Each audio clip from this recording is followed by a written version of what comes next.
Well, I can imagine that buying a home can be such a fun and rewarding process, but it can also get kind of stressful, Well, right? listen here, but you got the mortgage, right? Yes. You got maybe the home inspections, then you want to close on time. Yeah. You know, those are just some of the obstacles you really need to think about and be prepared for. Well, who better to help you get ready than Keller Williams Realtor, Troy Trum. Welcome back, Troy. Welcome back, Troy. Good to see you. Glad to be here. Yeah, so let's talk about this. I mean, what are the first steps that someone should take when they're looking into buying a home? Well, the first thing a buyer should do is decide who's going to represent them on the purchase. Frequently, buyers, they simply, if they're interested in a home, they call the listing agent. But the listing agent represents the seller's interest, not the buyer's interests. So they first need to decide who they trust to be their advocate, discuss what they're looking for, and then rely on them to look at homes. Rather than calling one agent for this home, another agent for that home, the process is much faster when they have somebody they can rely on to be their advocate and represent their interests. And the second thing they need to do is talk to a lender. A good lender can tell a buyer how much they can afford to buy, what their monthly payment would be, what they need for a down payment, and what they can do to increase their credit score in order to get a lower interest rate. Well, that's the thing, that mortgage, talking to a lender is pretty critical up front, because if you start home shopping, you get out there, and you don't have those T's crossed and the I's dotted when it comes to that loan, it could really hold things up, and it could actually prevent the sale of the home. Right. So when you talk to a lender, there's a difference between being pre-approved and pre-qualified. Those are two different things. Can you break that down for us? Often the terms are mistakenly used interchangeably, but there is a difference. Pre-qualified means that based on the information the buyers provide on their loan application, the lender believes the buyer can get a loan. Yeah. Whereas pre-approved means that the lender has collected documentation, including tax returns, bank statements, and pay stubs, and based on that, the lender has confirmed the buyer can get a mortgage. Okay, well, another part of this is the home inspections that he mentioned. I know I don't know much about that, but what does the average buyer need to know about those? Well, first, the buyer needs to understand the time frame to provide the seller response after the inspection is done. Once the inspection is completed, the buyer has three options. They can accept the home as it is, they can request the seller make some repairs, or if they're not satisfied with the inspection, they can back out of the purchase. But they need to make that decision before the response deadline expires. Next, they need to know that the inspection is a visual inspection of the home and a test of its systems. The home inspector is not going to disassemble the home to examine the innards.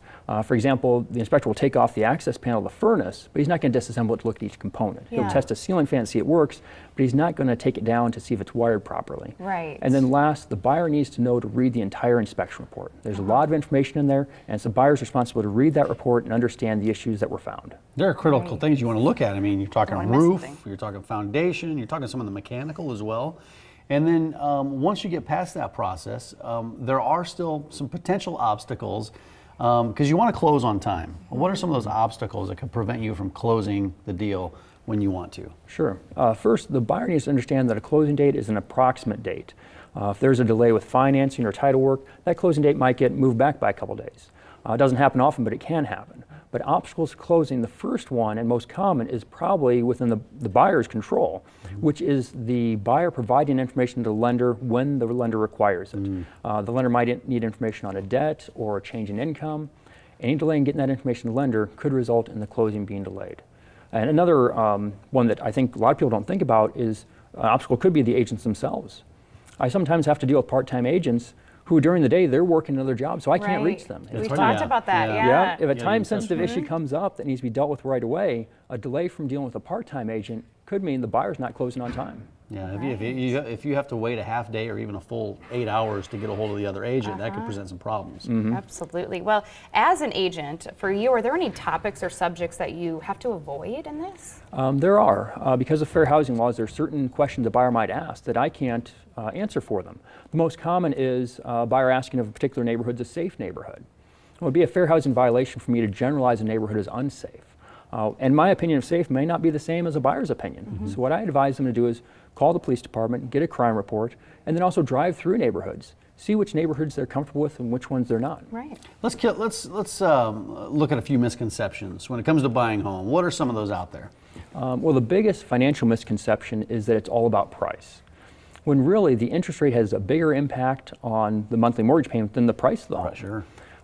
The mortgage payment on a $300,000 home at today's interest rates is about the same as a mortgage payment on a $270,000 home if interest rates just go up by 1%. Okay. So the interest rate on the mortgage has a bigger impact on the monthly payment than the purchase price of the home. Yeah, makes sense. Now, for buyers out there, I'm sure you have plenty of advice, right? Mm-hmm. What do you advise for them? You mean as far as finding the right home? As far as, yeah, making sure that you don't buy the wrong home. Sure. Well, I think buyers first need to be clear on the reasons for buying a home. Are they looking to downsize to save money? Do they need more space because their family's growing? And then keep those reasons in the forefront of their mind as they're looking at homes so they can decide if a particular home meets their requirements. What I do is what I provide my clients with is a buyback guarantee, where if they're not happy with the home in the first 12 months, then I'll buy it back from them. Okay. If me and my team sell somebody a home they don't love, then we didn't do our job. Right. Yeah, that's a your good guarantee. You offer that yes. to all your clients, don't you? Yep. And that's something you've done for, how long have you been doing that? I've been in business for 13 years or so. Yeah, Well, well, that sounds- that's great. That sets you apart. Sounds pretty safe to Yes, me. it does. Well, it's just you want to make sure you don't want to get into a home that you don't want. You know, there's so much work that goes into it, from the buyer's standpoint, the seller, and all the people in between, from the lender to the real estate agents. Right. And so you got to have some professionals, and that's where Troy Trum comes into play here. TrumTeam.com is the website, or give them a call at 402-884-4848. Troy, good to see you. Yes, Have a good holiday. absolutely. Over here. Happy You too. holidays. All right.